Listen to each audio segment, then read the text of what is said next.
wabarakatuh. Halo anak-anak, jumpa lagi di channel YouTube Ibu, Nurufika Putri Utami, channel media pembelajaran kimia. Nah, kali ini yang akan kita bahas adalah tentang perkembangan teori atom. Ini adalah materi yang ada di kelas 10 semester 1 ya. Tapi sebelum kita lanjut, Ibu ingatkan kembali bagi kalian yang belum subscribe, jangan lupa klik tombol subscribe-nya dan jangan lupa juga tekan lonceng notifikasi agar kalian tidak ketinggalan informasi-informasi ataupun materi-materi yang nantinya akan Ibu bagikan di channel YouTube Ibu ya. Oke, kita lanjut ke materi perkembangan teori atomnya. Jadi teori atom yang terkenal ini ada 5 ya.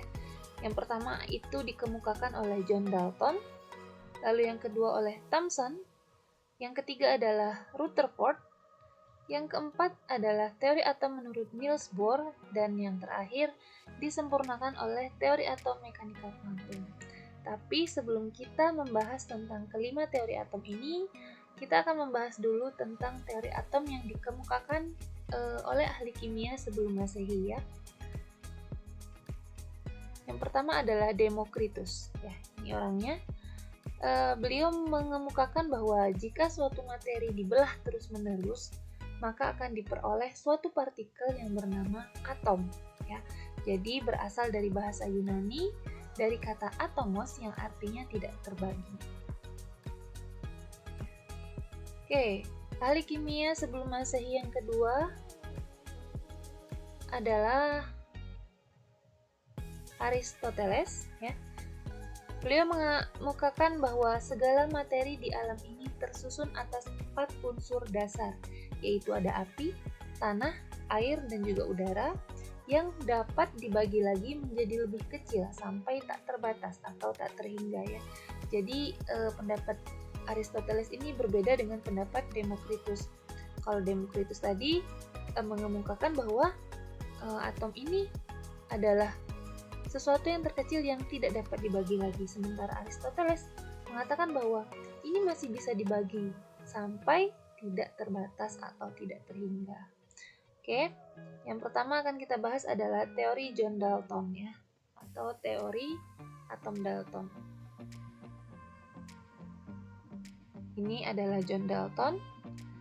Teori yang dikemukakan oleh John Dalton yang pertama adalah Bapak kimia ini merupakan ahli pertama yang melakukan eksperimen tentang atom yang mendapatkan kesimpulan bahwa setiap unsur terdiri dari partikel yang sudah tidak dapat dibagi lagi yang disebut dengan atom ya. Jadi ini hampir sama dengan kesimpulannya hampir sama dengan yang dikemukakan oleh Democritus ya. Jadi partikelnya sudah tidak dapat dibagi lagi, dinamakan atom ya. Lalu yang kedua, atom-atom dari unsur yang sama memiliki sifat identik. Jadi atom yang berasal dari unsur yang sama ini punya sifat yang sama juga. Sedangkan atom-atom dari unsur yang berbeda, maka sifatnya juga akan berbeda ya. Lalu yang ketiga, atom tidak dapat dimusnahkan ataupun diciptakan. Yang keempat, atom dari suatu unsur ini tidak dapat diubah menjadi atom unsur lain. Jadi reaksi kimia di sini hanya untuk penggabungan ataupun pemisahan dari atom-atom atau penataan ulang ya, penataan ulang atom-atom. Yang terakhir, atom-atom dari 2 jenis unsur akan bergabung dan membentuk senyawa dengan perbandingan tetap. Nah, dari atom Dalton ini ada kelebihan dari atom Dalton ya. Yang pertama, dia dapat menjelaskan hukum kekekalan massa atau hukum Lavoisier. Jadi hukum Lavoisier ini dikemukakan oleh Antoine Laurent Lavoisier dari Prancis ya, yang mengatakan bahwa dalam reaksi kimia tidak terjadi perubahan massa. Makanya disebutnya hukum kekekalan massa, tidak ada perubahan massa. Lalu yang kedua, kelebihan dari atom Dalton adalah dapat menjelaskan hukum perbandingan tetap atau hukum Proust. Ini dikemukakan oleh Joseph Louis Proust dari Prancis juga ya. Yang berbunyi unsur-unsur ini bergabung dengan perbandingan tertentu, makanya disebut hukum perbandingan tetap.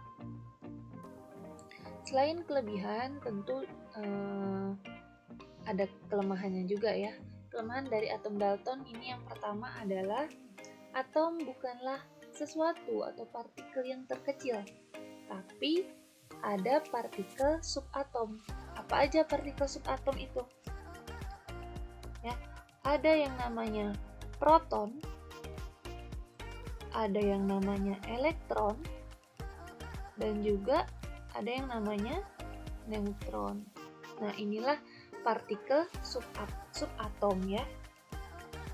Yang kedua, atom dari unsur yang sama dapat mempunyai massa yang berbeda.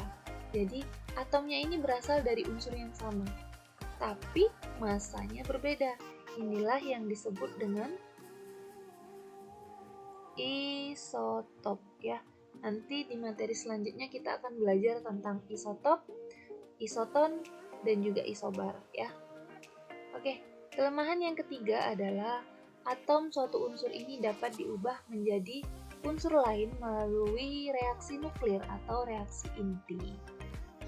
Lalu yang keempat, kelemahan dari atom Dalton ini adalah beberapa unsur tidak tersusun dari atom-atom, melainkan dari molekul-molekul, misalnya senyawa kompleks. Lalu yang kelima, tidak dapat menjelaskan sifat kelistrikan suatu zat. Dan yang terakhir adalah tidak dapat menerangkan cara atom-atom itu saling berikatannya. Oke, teori atom yang kedua yang akan kita bahas adalah teori atom yang dikemukakan oleh J.J. Thomson ya. Joseph John Thomson. Ini dia orangnya. Jadi Thomson mengemukakan teori yaitu yang pertama, suatu atom itu akan berbentuk bola di mana bola ini bermuatan positif ya. Dan elektron-elektronnya tersebar merata dalam bola tersebut ya. Nah, yang kedua teorinya ini dikenal dengan model atom roti kismis ya. Kalau kalian tahu roti kismis ya, itu kismisnya ini tersebar dalam roti. Kalau kita lihat di contoh, di gambar ya. Jadi model atomnya ini seperti roti kismis ya. Jadi merata dan tersebar di dalam bola ya, kita anggap bola. Nah, kelebihan dari atom Thomson ini yang pertama adalah ditemukannya partikel subatomik yaitu elektron yang bermuatan negatif. Kalau di atom Dalton tadi belum ditemukan ya, jadi belum ditemukan adanya partikel subatom. Lalu yang kedua, kelebihan dari atom Thomson adalah dapat menerangkan sifat kelistrikan dari suatu atom. Nah, selain kelebihan tentu ada kelemahannya. Kelemahan dari atom Thomson, yang pertama, dia tidak dapat menjelaskan susunan muatan positif dan elektron dalam model atom tersebut.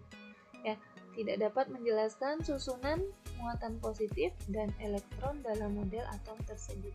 Jadi hanya disebutkan tersebar merata, tapi tidak dapat menentukan tempat lebih detailnya ya.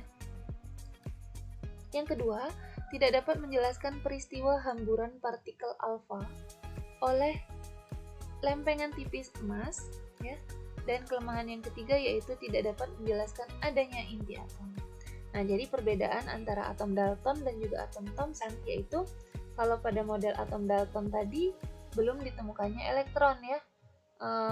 Sedangkan pada atom Thomson sudah ditemukan elektron dan juga sudah bisa ditentukan muatannya yaitu negatif. Teori atom yang ketiga yang akan kita bahas adalah teori atom yang dikemukakan oleh Ernest Rutherford atau yang biasa kita kenal dengan model atom Rutherford. Jadi Rutherford mengemukakan bahwa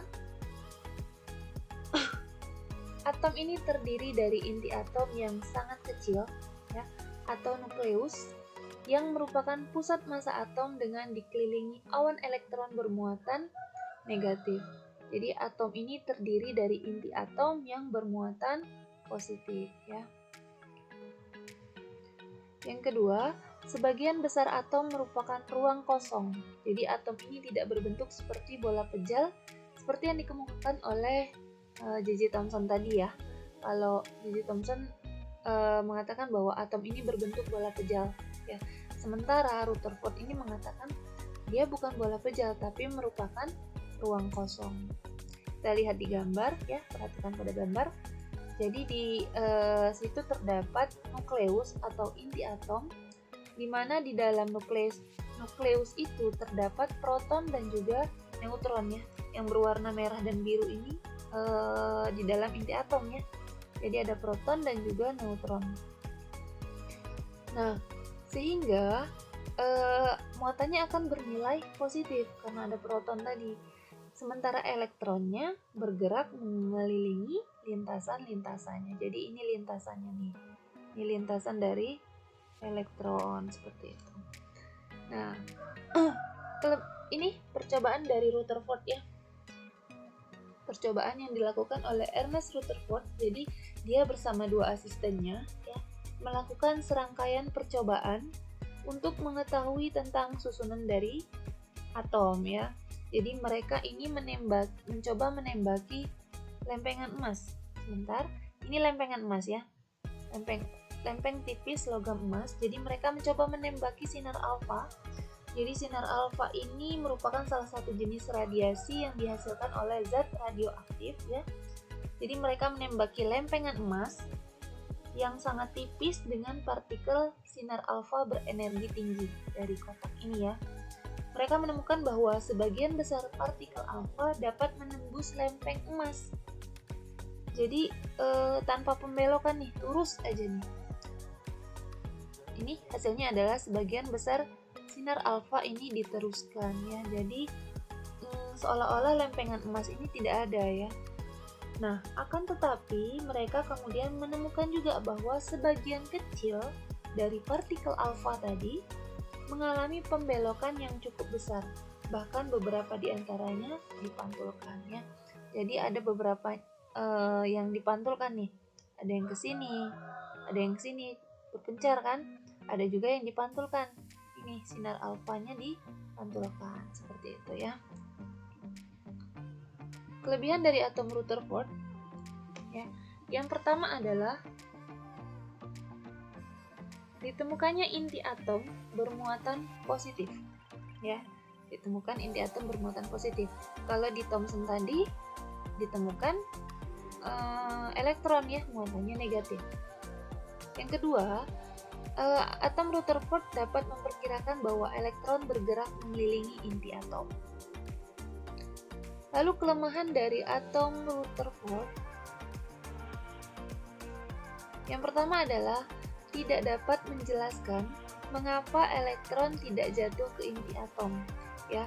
Padahal seharusnya kan kalau misalnya di inti atom ada muatan positif dari proton, harusnya tidak masalah jika elektron itu masuk ke inti atom juga kan, karena mereka saling tarik menarik, bukan tolak menolak kan, karena positif dan negatif ya.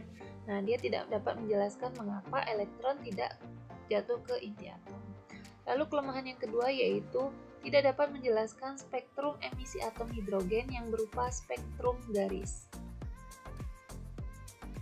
Oke, teori atom yang keempat yaitu teori atom yang dikemukakan oleh Niels Bohr ya, atau biasa kita sebut model atom Bohr. Ya, ini orangnya. Jadi Bohr mengemukakan bahwa yang pertama, elektron dalam atom ini bergerak mengelilingi inti atom pada lintasan-lintasan tertentu yang disebut dengan kulit atau energi tingkat energi elektron ini kulit ya. Jadi kulit ini disebut juga tingkat energi elektron. Yang kedua, elektron ini dapat berpindah dari satu lintasan ke lintasan lainnya. Jadi dia bisa pindah-pindah lintasan ya. Lalu yang ketiga, elektron dapat berpindah dari tingkat energi yang rendah ke tingkat energi yang tinggi. Ini ya. Jadi kalau dari rendah ke tingkat yang tinggi, ini akan menyerap energi dan disebut eksitasi ya. Begitu juga sebaliknya. Kalau dari tinggi ke rendah, ini disebutnya deeksitasi. Dia akan memancarkan energi. Kebalikan dari eksitasi tadi, dia menyerap energi kalau eksitasi. Yang keempat, elektron yang berada pada lintasannya berada pada keadaan stasioner atau diam. Artinya, elektron tidak menyerap ataupun memancarkan energi. Nah, kita lihat model atom Bohr tadi ya. Ini ada inti atom dan juga ada elektron yang bergerak mengelilingi lintasannya ya. Jadi elektron ini bergerak pada kulit-kulit ya. Ini kulit nih. Nih, lingkaran ini kulit. Terus yang di dalam ini juga kulit. Jadi kulit yang pertama ada kulit K, lalu ada kulit L, kulit M, kulit N dan seterusnya ya. Jadi ini disebutkan hanya 4 kulit saja. Pada kulit K ini maksimal hanya punya 2 elektron nih. Elektronnya ini kan yang warna biru-biru ini ya. Nih, dia kan bergerak mengelilingi lintasan, mengelilingi kulit tadi ya. Jadi untuk kulit K hanya maksimal 2 nih, karena lebih kecil kan lintasannya. Lalu kulit L di luar kulit K, maksimalnya hanya 8 elektron. Lalu kulit M hanya maksimal 18 elektron dan kulit terakhir kulit N ada maksimal 32 elektron ya. Nah, sedangkan proton dan neutron tadi ada di dalam inti atom sini ya.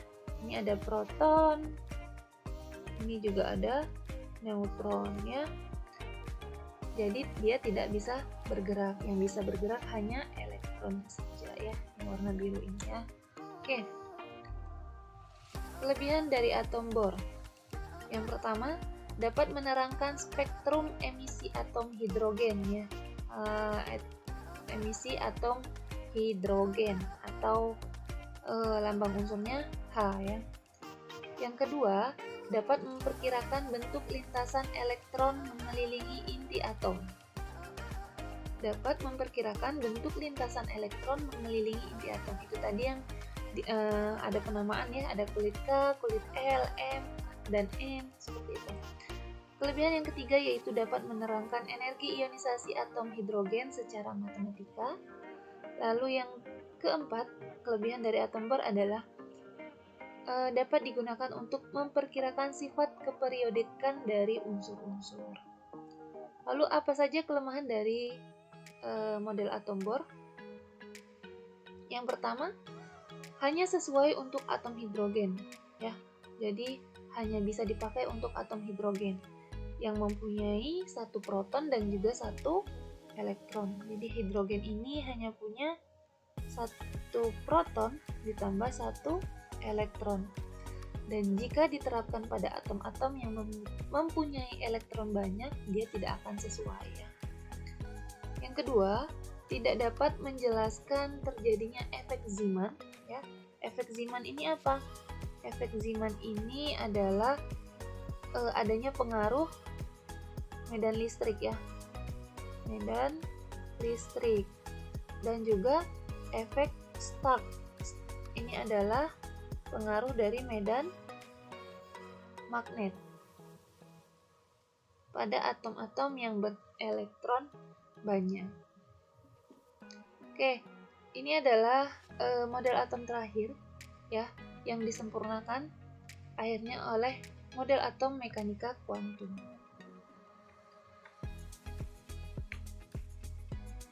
Jadi teori atom mekanika kuantum ini adalah teori atom modern yang terus dipakai sampai saat ini.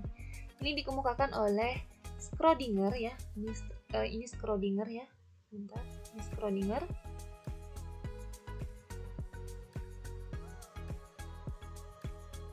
Dan yang ini Heisenberg. Jadi mereka mengemukakan Yang pertama, elektron tidak bisa ditentukan posisinya secara pasti. Jadi elektron tadi kan mengelilingi inti atom nih. Jadi dia tidak bisa nih ditentukan posisinya secara tepat di mana. Namun, posisi elektron dapat diprediksi melalui peluang keberadaan elektron atau yang biasa disebut awan elektron. Nah, di mana daerah yang memiliki peluang keberadaan elektron yang paling besar ini disebut dengan orbital ya. Disebut dengan orbital. Ya, disebut dengan orbital. Yang ketiga, atom terdiri dari inti atom yang bermuatan positif dan dikelilingi oleh elektron-elektron yang berada pada orbitalnya. Jadi mereka ini sudah mengemukakan orbital sebagai tempat elektron dalam mengelilingi inti atom.